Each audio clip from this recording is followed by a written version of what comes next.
Welcome to the webinar entitled Reducing Stress and Burnout, the Importance of Peer Support and Clinical Supervision. My name is Christy Delabure-O'Connor. And this is Elizabeth Barbeau. We have a couple of goals for this webinar. We hope that you take away some new information on topics related to stress and burnout. And we hope to provide you with opportunities for individual reflection on the materials we present. So it may be helpful for you to have a piece of paper and a pen nearby. Periodically throughout the webinar, we'll ask you to push pause and consider the questions that we're talking about.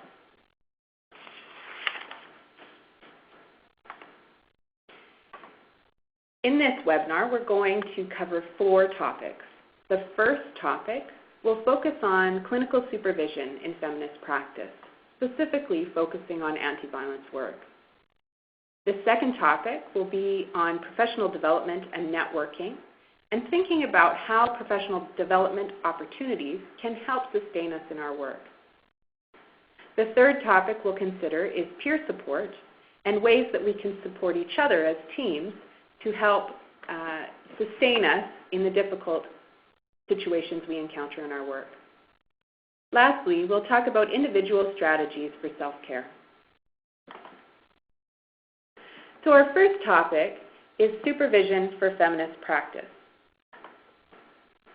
Anti-violence workers require frequent, high-quality supervision, both to help us make difficult decisions and to provide support to help us manage the feelings that may arise from this work. Supervision can be provided through peer meetings and also one-to-one with a clinical supervisor. We recognize that clinical supervision looks different depending on the type of agency you work in, whether you're in a smaller community or a larger urban setting. What we want to invite you to consider in this webinar is the ways that clinical supervision can be provided to you and the ways that you can utilize clinical supervision to help sustain you in your work.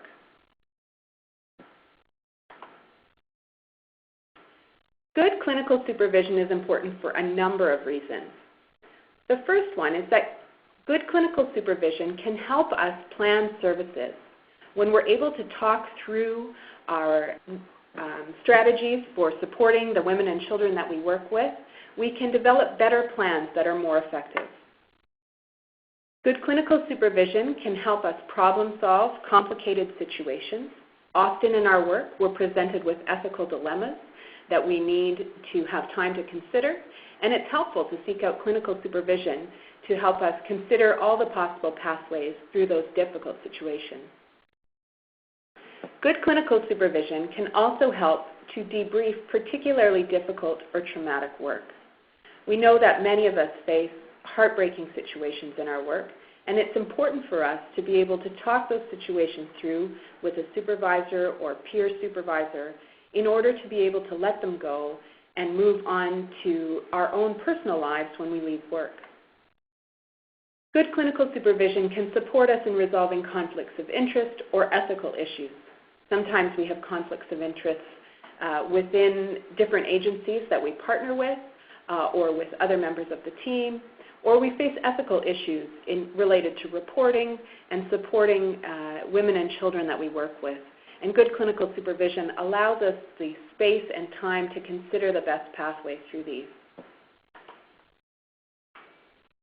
Good clinical supervision can help us to make decisions about whether and when to refer participants to more intensive services. Oftentimes we feel compelled to continue providing support when a participant may actually be better served by another program or by someone with a different skill set. And clinical supervision can help us identify how we can continue to be a support person while also making sure that the participant receives the type of support that they need. Good clinical supervision provides us with support during times of personal stress. The reality is we all have stress outside of our jobs that influences the way we show up at work. And good clinical supervision can allow us the space and time to talk about those stresses and find ways to strategize and deal with them so that their impact on our work is lessened. It helps us to manage workloads to avoid burnout. When we are able to talk with a clinical supervisor, we're able to identify the ways in which our work has been organized that make it feel impossible for us to be successful. With good clinical supervision, we can then strategize and look at ways that we may need to redistribute the workload to lessen the possibility of burnout. Good supervision reduces our isolation. We know that when we're able to talk to someone and be heard and have them listen to our concerns, we feel less isolated and we are less likely to end up burned out. Lastly, good clinical supervision provides ongoing support and reassurance. Anti-violence workers report that clinical supervision provides them with perspective, helps them solve problems, and helps protect them from isolation and burnout. It also helps us make decisions related to safety issues, especially those that relate to legal problems. Clinical supervision can happen one-to-one or in groups, face-to-face, or by phone, online, or with video call software like Skype or FaceTime. Regardless of how it happens, it's important to keep the relationship alive through regular conversation. This means we need to schedule it. Good clinical supervision requires scheduled meetings that happen regularly. This means we need to establish a schedule and stick to it, even when we feel like there's nothing happening and we don't need to debrief anything. We still need to commit to that schedule. When we access clinical supervision, we need to make program participants aware that we are doing so.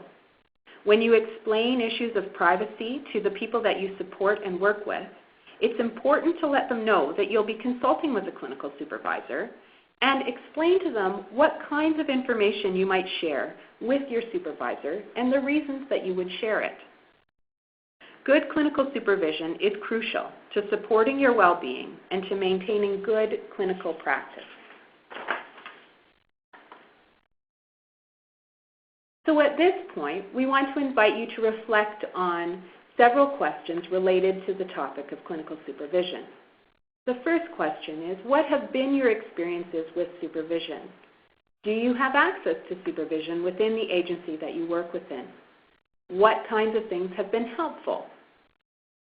If you haven't had a lot of clinical or peer supervision, what would you like from a supervisor? Similarly, if you have had a supervisor in the past and you haven't found it to be ideal, what would you have liked from them instead of what they provided? Lastly, think about what resources exist within your organization to support these needs around clinical supervision. It's important to be creative. Other anti-violence workers that we've chatted with about these topics have suggested things like volunteer counselors that can provide clinical supervision on a volunteer basis when the financial resources aren't there. So we're going to invite you now to pause this webinar and spend a little bit of time reflecting on these questions. When you come back to the webinar, we'll talk about some of the ideas that other anti-violence workers have suggested when we've had these conversations in the past.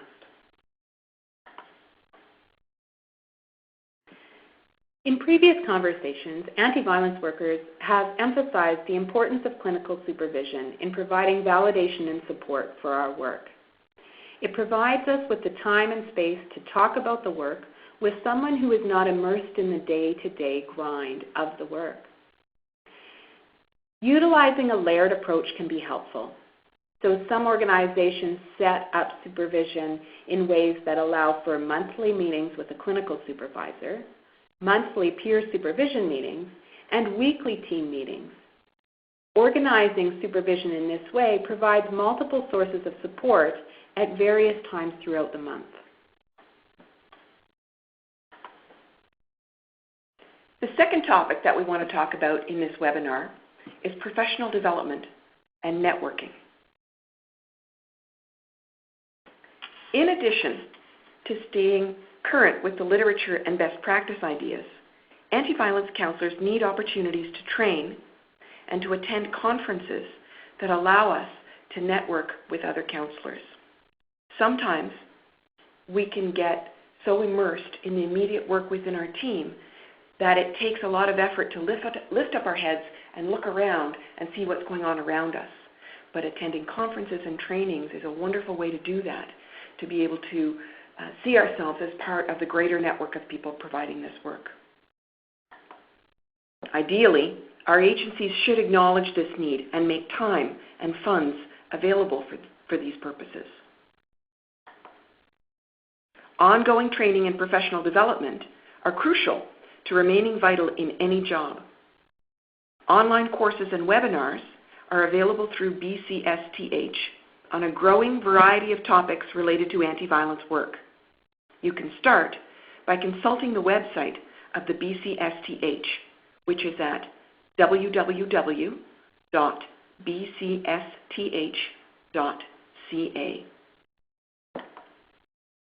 Here are some questions that you can take a moment to reflect on that relate to professional development and networking. Thinking about your own personal career path, what is it that you want to accomplish? Thinking ahead to next year or 5 years from now, what knowledge or skills would you like to acquire that will help you keep your work alive and current for you?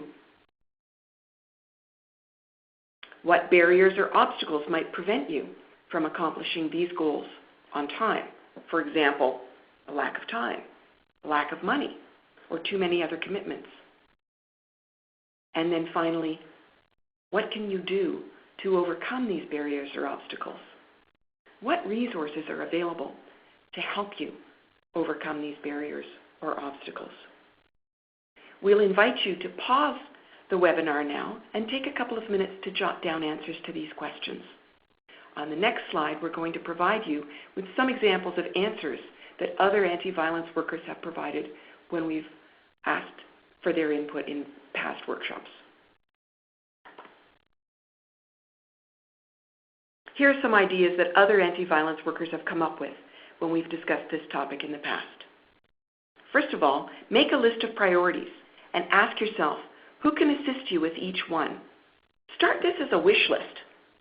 Think about all the things that you would like to accomplish and then prioritize them, and then figure out who can support you with each one of those priorities. Make a point of setting aside non-negotiable time each year for professional development. This could be a little bit of time every week, or it could be a larger piece of time every month, or it could be several days each year, but make sure that it's scheduled in so that it doesn't get washed away in the day-to-day of your work. Set goals that are manageable. It's lovely to start with a wish list and then go from the wish list to the list of goals that you really can accomplish. Set yourself up for success in this way. Link your learning goals to the things that matter to you, to your values. When you do the same job for many years, it's tempting to fall into habits and to feel as though you know this job, you've been doing this job forever, and that can lead you to feel a bit bored with it.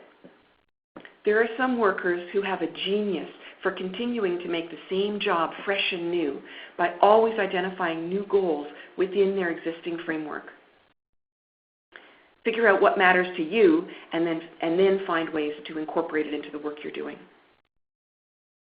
It's really important to set aside time regularly to reevaluate your goals and priorities. You can do this each year, you can do this each quarter, but we would recommend not doing it less than once a year.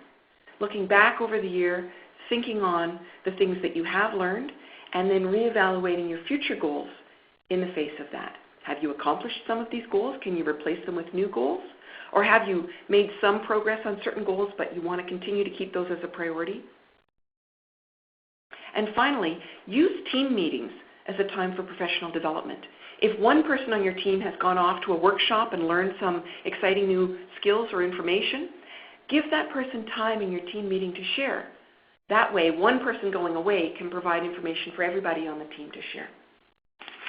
I also worked for an agency where we did this very effectively. We used team meetings as a time for professional development, in that one team meeting a month, we met weekly, but one team meeting a month, we brought in a guest speaker. And they were given 45 minutes. Yeah. So it wasn't an onerous task for the guest speaker, and we still had time to get to the other agenda items that we had to deal with weekly. Right. But we had somebody come in. We knew once a month we had a guest that was energizing, right? We were able to then identify priorities as a team and very easily met 10 of those objectives over the year because we didn't necessarily have a speaker in July and August, but the rest of the months of the year we had somebody come in. So it's a very low-cost way to provide your team with a little treat, a little intellectual treat once a month, and also share that valuable information. We often work with agencies that just don't have extra money to send us out for trainings, but there's so much knowledge around us in the community, and if we can find creative ways to bring that in, then we can keep the work more and more alive for ourselves. It can be helpful to engage in a barter-type relationship with other agencies in town. So we used to bring in guest speakers from another agency to talk about changes to their service provision, to talk about a new program that they were offering. And in exchange, we would then attend one of their team meetings and talk about what we were doing. It was a great way to network. It was a great way to build that community support, and it was a very low-cost way of doing Pro-D. So I just wanted to emphasize that piece because, as we know, less and less money is available for professional development opportunities. It's harder to get sent to conferences and go and do that big ticket kind of Pro-D. So it's important for us to be creative about how we do this. It takes a little bit of extra energy to set these things up, which can feel daunting when we are in the midst of the day-to-day grind. But that little bit of extra energy comes back to us in so much rejuvenation. We put a little bit of charge into the battery and then we find it fills up so quickly. This is a great transition into peer support. We're talking specifically in this workshop about peer support within the agency, but as Elizabeth and I have just been talking about, peer support can also be considered more widely among our peers in the community and other agencies that we can draw upon to build up our capacity. So communication is a huge piece of the way that we provide peer support to each other. When we support each other in being direct and transparent and respectful in our communication, we can nurture an organizational culture that provides a source of strength and resistance to stress and vicarious trauma. Practicing self-reflection and thinking about times when communication was not as great as it could have been on our teams allows us to think about how we can communicate differently in the future. So none of us are perfect. Sometimes we communicate beautifully with each other, and when stress is high, organizationally or in the community or with a particular client, sometimes our communication patterns aren't the greatest. And an important piece of making sure that we continue to move towards a healthy organization is that we're self-reflective about those times and repair. We need to reconnect with our team, and we need to take steps to repair opportunities where we haven't communicated in the way that we would hope we had. So let's talk about some clear, respectful communication strategies. And we know that these are a review, and we just want to have an opportunity to remind ourselves of how we want to communicate with each other and strategies that we can use when things haven't gone as well as we would have hoped. So stating your point of view or your request clearly with your team members is an important piece of respectful communication. Explaining your feelings honestly and listening to how the other person responds. The tone and volume of your voice are important. Using a typical conversational volume rather than shouting or whispering is an important way of communicating respect and a desire to stay engaged with the other person. Conversations about communication and about difficult situations at work are not always easy. It's important for us to be thoughtful and self-reflective about the way that we're communicating in order to ensure that both parties feel respected and trusted in that process. Body language is just as important as the words that we say. Make sure that your eye contact is appropriate culturally, and that looks different across many different settings and cultures. Relaxing your face and your body. is an important piece of communicating that you're there and you want to be engaged and solve the problem. State what you noticed in the moment, avoiding words like always or never. So if you're having difficulty with a coworker who is consistently showing up late, which means you aren't able to leave your workplace on time, stating that in ways that invite their coworker into a conversation rather than putting them in a defensive position is going to help you solve the problem. So stating something like, you are 15 minutes late today and you were 20 minutes late yesterday, allows the person to respond to what you've noticed about their behavior. Saying you are always late may put the person in a defensive position, and it's harder to then move into a respectful, problem-solving conversation. Use I statements as much as possible. So something like, when you are late, I feel angry because I don't get to leave work on time. Clearly communicates the behavior that you're identifying and your response to it. One of the key pieces of direct, transparent, respectful communication on teams is the willingness and courage to speak openly about what is working in terms of communication and what could be improved. It can be really useful to make communication issues a standing agenda item at your team meetings or peer support and supervision meetings, so that problems are resolved efficiently and quickly. This also invites attention to what is working well and can be a time of sharing appreciations and gratitude with each other for positive communication processes throughout the week or month. So one of the things that I have learned in my work with teams is that when things are allowed to fester, they don't get better, they get worse, right? Oftentimes then side conversations are happening, people start aligning with each other, and people feel like that there are sides to be taken.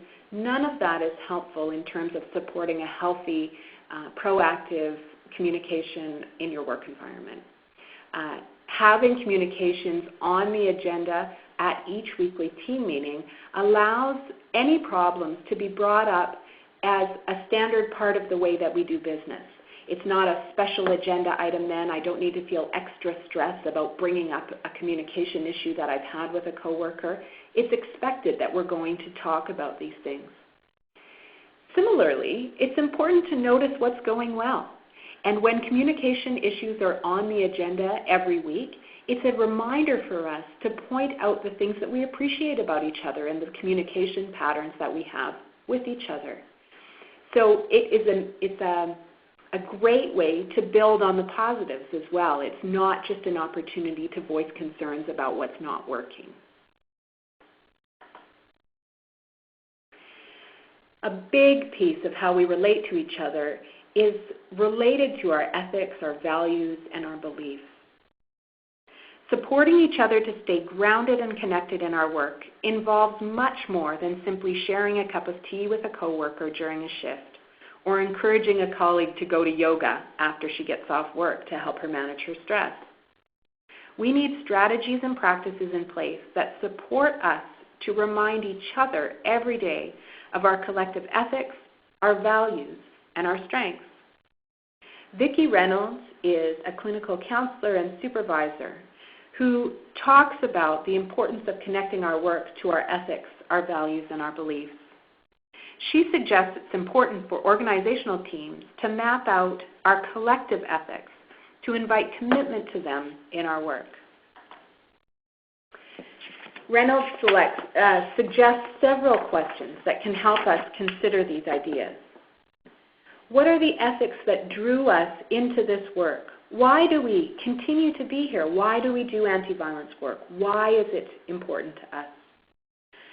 What ways of being in this work do we value, hold close, maybe even sacred? And what ethics are required for us to do this work? This involves a deep reflection about what drew us into this work and what holds us here, despite all of the challenging situations we deal with every day. She asks us to consider what ethics we hold collectively as a team And what ethics are alive when we're doing our best work?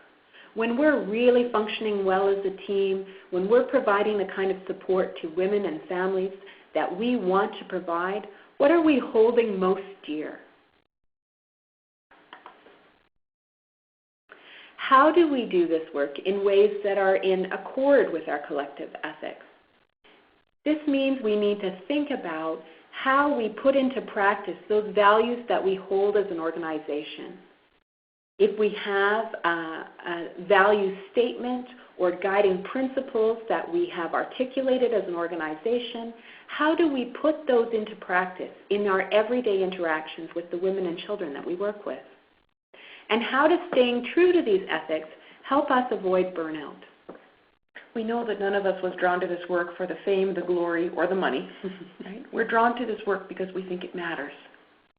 And we're drawn to this work because we like working with others who share those values with us. And if we can keep that in the front of our vision, that can make it easier to live through the very painful work that we often have to do. This articulation of our collective ethics provides us with a framework for supporting each other through difficult experiences we encounter in our work. Reynolds notes that what is often described as burnout is actually spiritual pain experienced in reaction to an unjust system. So when we talk about burnout, it's a very individualizing, blaming kind of word. Oh, that's Josie. Josie's burned out from the work. As though it's a failure for us individually to not be able to cope with the work and the system. And Reynolds invites us to look at it differently. She invites us to think about it as a very sane reaction to a very unjust system. That there are multiple ways in which the system is set up to make it nearly impossible, if not impossible, to do our work in ways that are in accord with our ethics. And so then, burnout becomes a very natural response, right? That there's very little other pathway that we could take in response to the unjust system. We don't burn out because of too much hard work.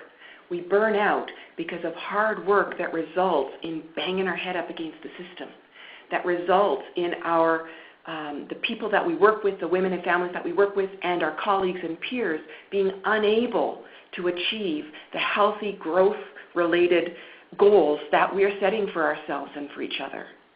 So we can use this spiritual pain as a reminder and a reason to renew our commitment to ethical practice.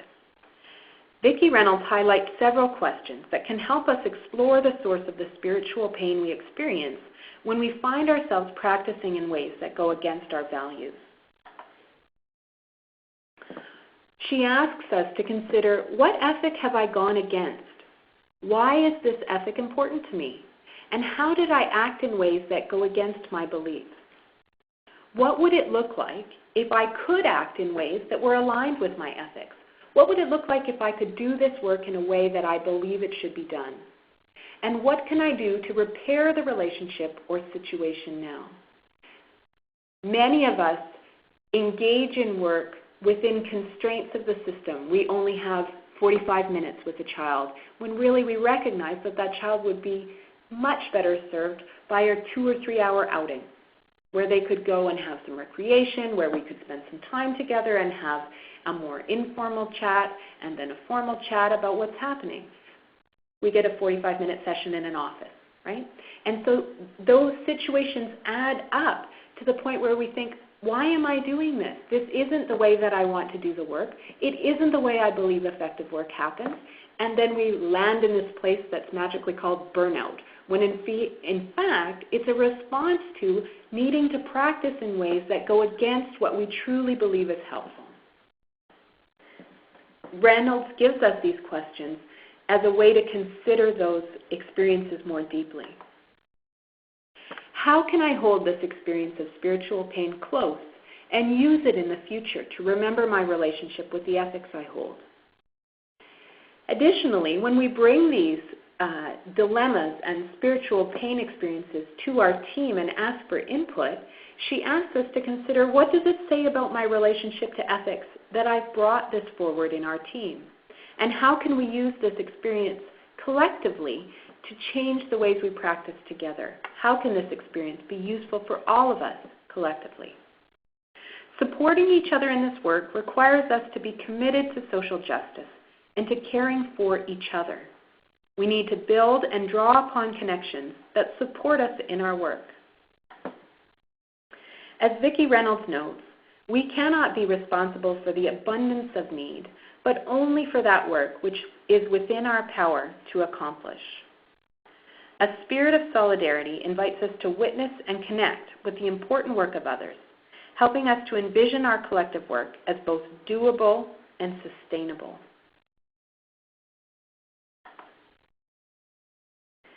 At this point in the webinar, we invite you to consider these reflection questions about peer support and the ethics that have drawn you into this work.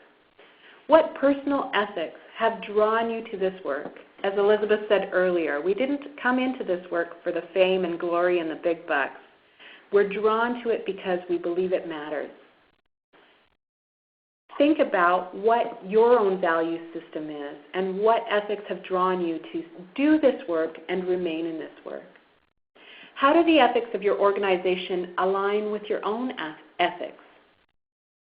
How do the formal values and principles that are stated within your organization support you to continue functioning according to your beliefs? How do you support each other, your team members, in the face of unjust experiences? And what does your organization do well that you think would be useful to share with others? So at this point, pause the webinar, spend a little bit of time reflecting, and when we come back on the next slide, we'll share with you some ideas that we've gathered from other anti-violence workers when we've had this conversation in the past. So when we've chatted with other anti-violence workers about these topics, some of the ideas that have come up involve the importance of clarifying your team ethics and values. That just like you have communication issues as an agenda item at your team, you revisit your ethics and values as a team periodically. Do we still believe these values are important? How do we put them into practice? How do they show up in our everyday work with clients, with participants, women and children? And how do they show up in our work with each other? As a supervisor working with a team, support and trust your team. And that means having open, honest communication about these values and ethics. It means communicating openly and regularly about these things. Giving and receiving praise and validation from each other is an important piece of peer support. We need to point out when things are going well and not just when things aren't working. Having clear policies that prohibit lateral violence among teams is an integral part of providing a healthy work environment. Drawing upon the wisdom of your team members to draw on each other's strengths and build up each other's sense of confidence and hope in the work allows you to support each other to work collectively for the good of your participants, for the women and children, and for the health of your agency. The fourth and last topic in this webinar is individual strategies for self-care.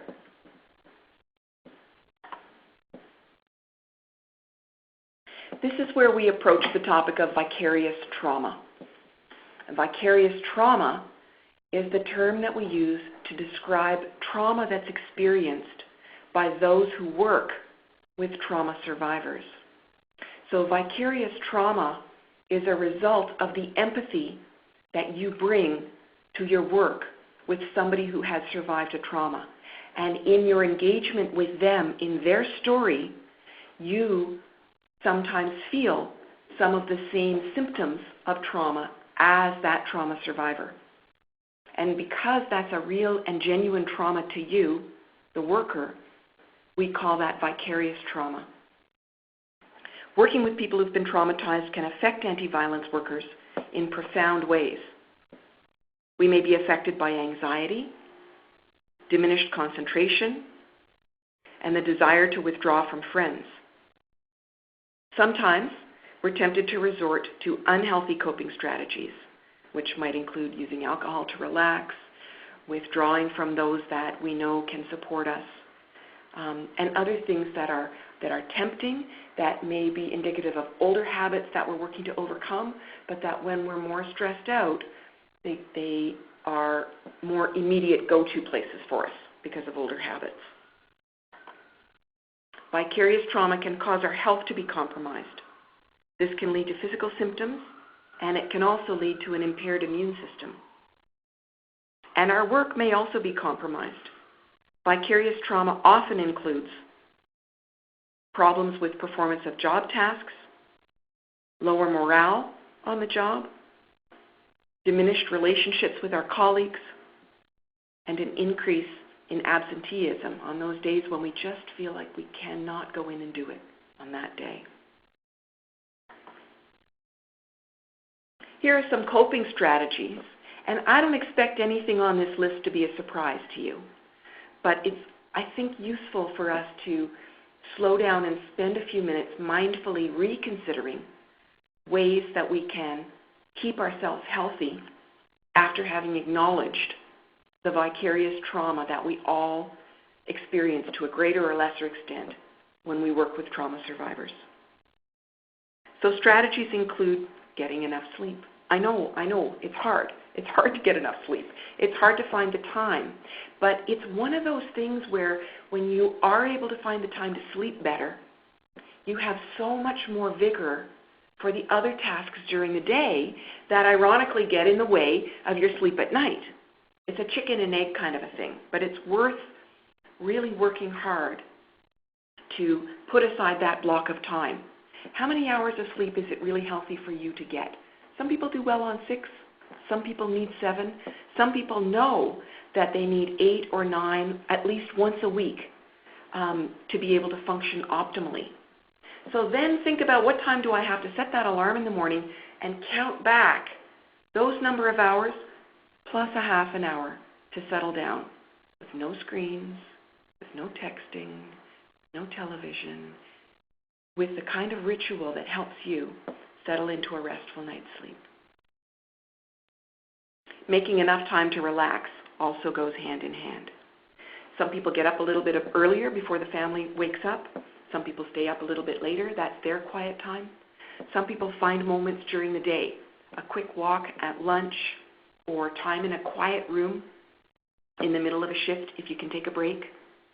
Finding time every day to mindfully relax, whatever that means for you.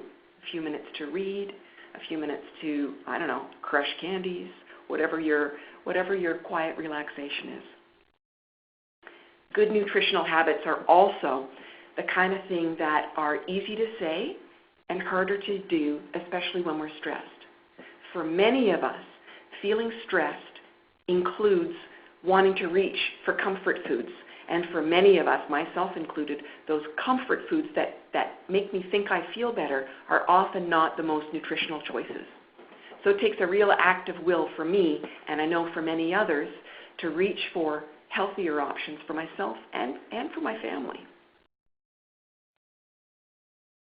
Developing and maintaining good social support networks, both on and off the job, is crucial.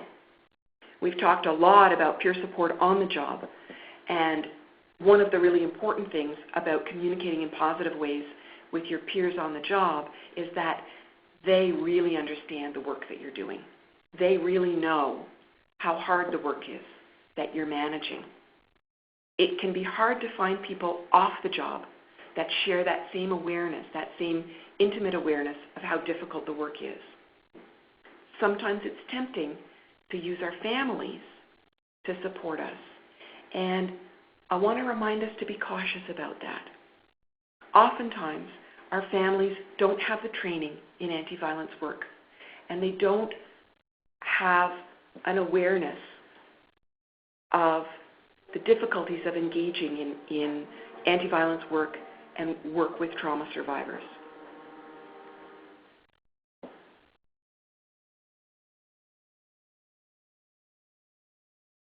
It can be important to find peers who understand the work so that we resist the temptation to debrief with our spouses and instead bring that conversation, where appropriate, only to our team members within the confines of confidentiality, and where appropriate, without identifying information, sharing with other people, friends of ours, in the real world, outside of work, who understand the work.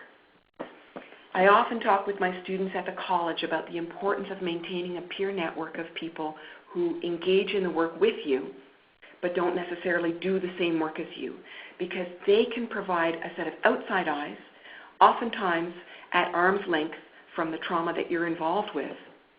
And even if they are not offering you concrete strategies, they can be offering you a supportive ear in a way that really understands and empathizes with the difficulties of the work that you're doing.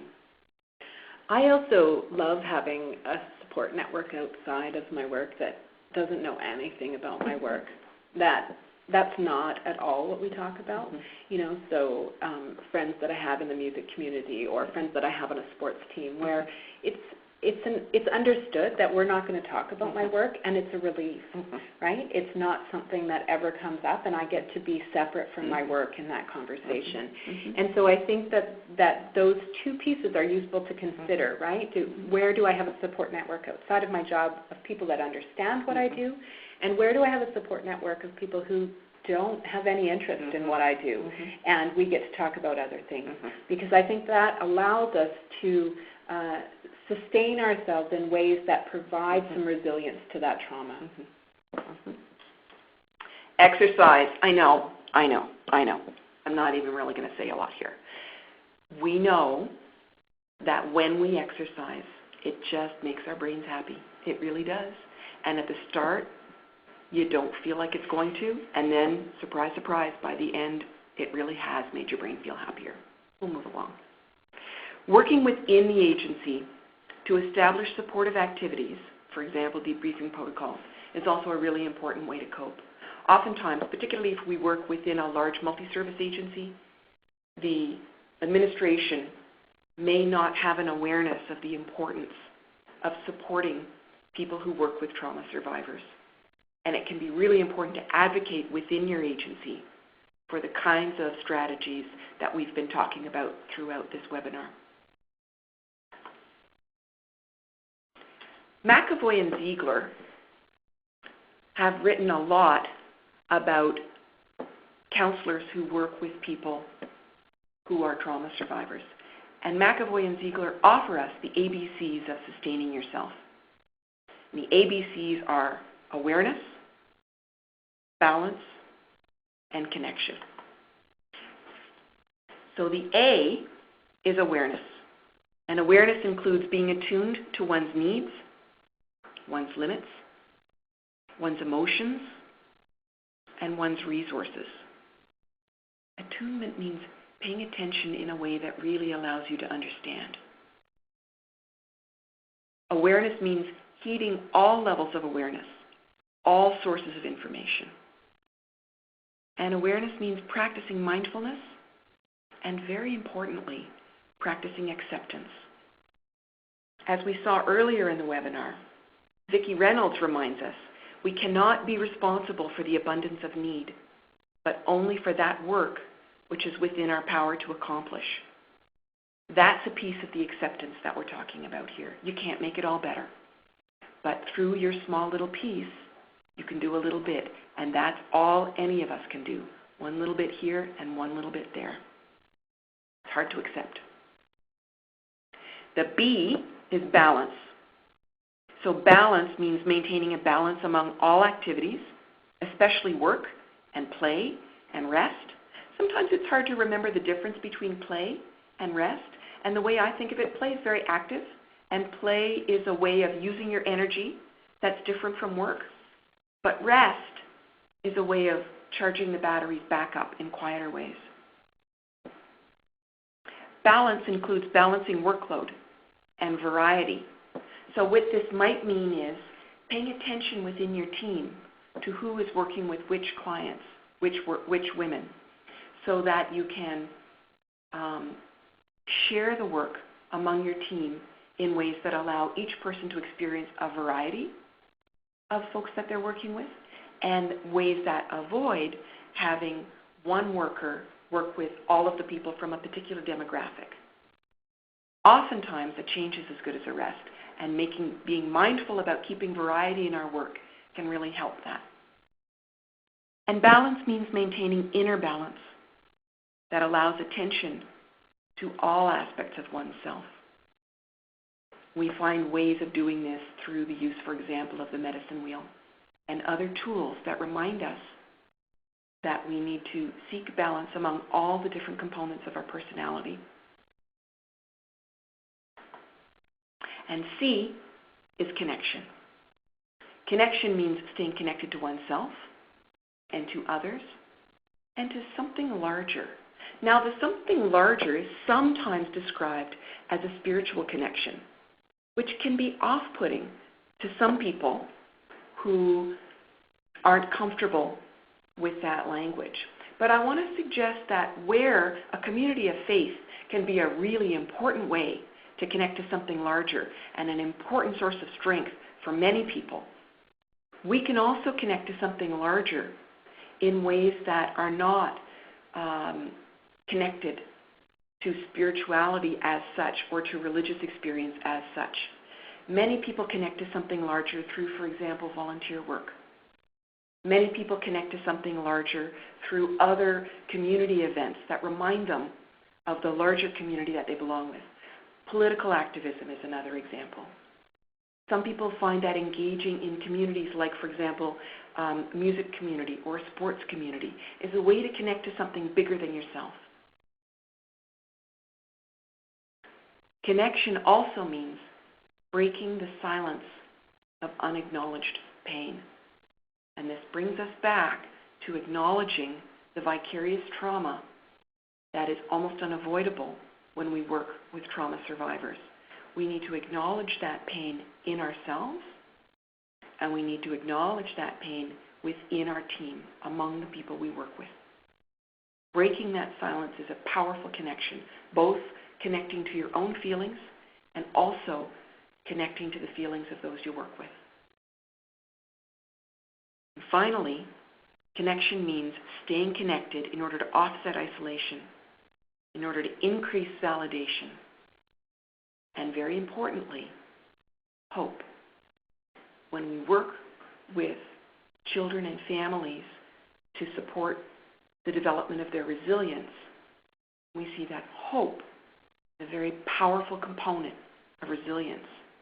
And when we can keep hope alive within our own souls, that promotes our own resilience, which allows us to continue to do this often very difficult and often tremendously hopeful and satisfying work. Here are some reflection questions that you can take a couple of minutes to think about to support yourself in your self-care. What self-care strategies do you use to help yourself stay balanced? How do you support your colleagues to take care of themselves and each other? What strategies are in place in your workplace that can support these strategies? And what else would you like to add to remind yourself about the importance of caring for yourself and the ways that you can do that in the future? I'll invite you to pause the webinar at this point, take a couple of minutes, jot down some answers, and when you rejoin us, I'll offer you some answers that have been given by other anti-violence workers when we've done this workshop in the past. Thank you.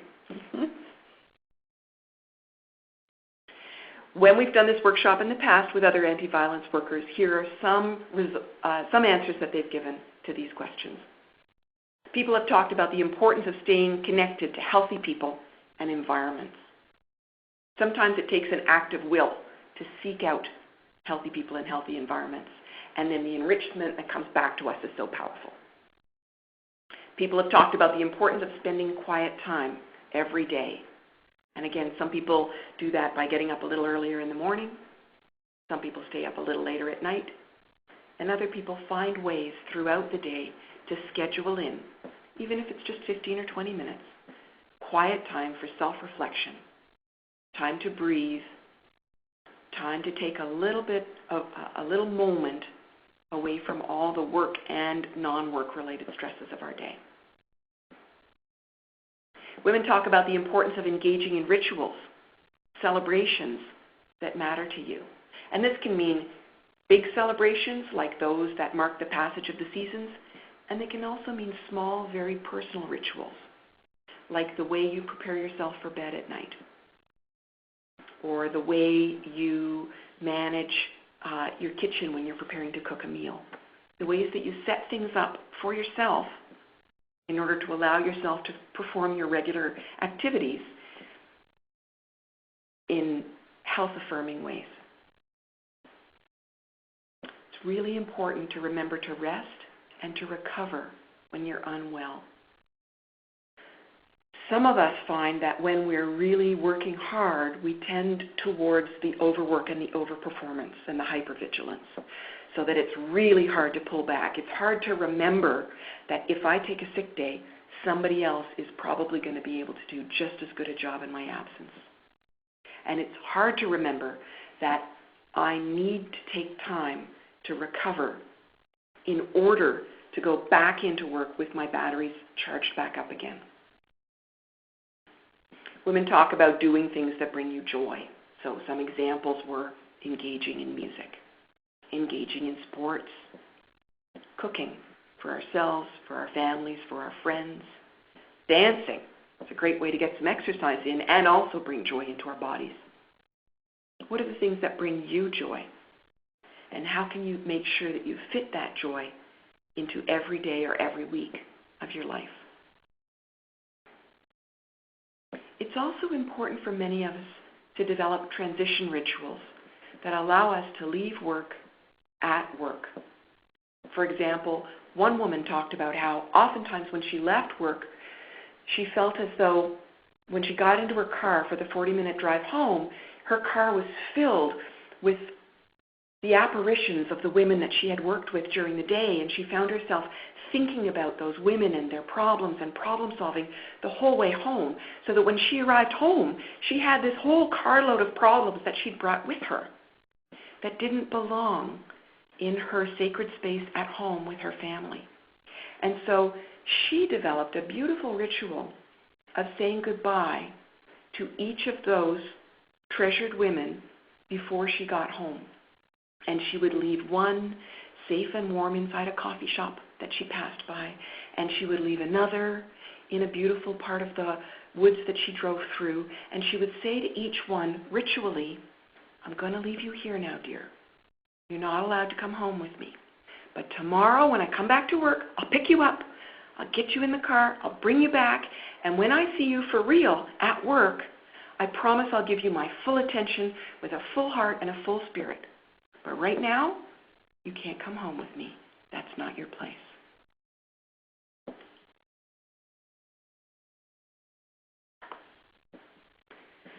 Well, we hope that you've found the information presented in this webinar on self-care and burnout prevention useful.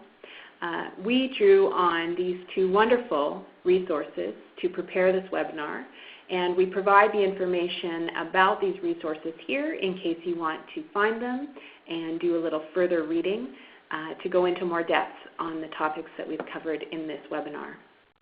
Thank you very much, and we hope you've enjoyed this webinar. It's been a pleasure sharing this webinar with you. Thanks so much.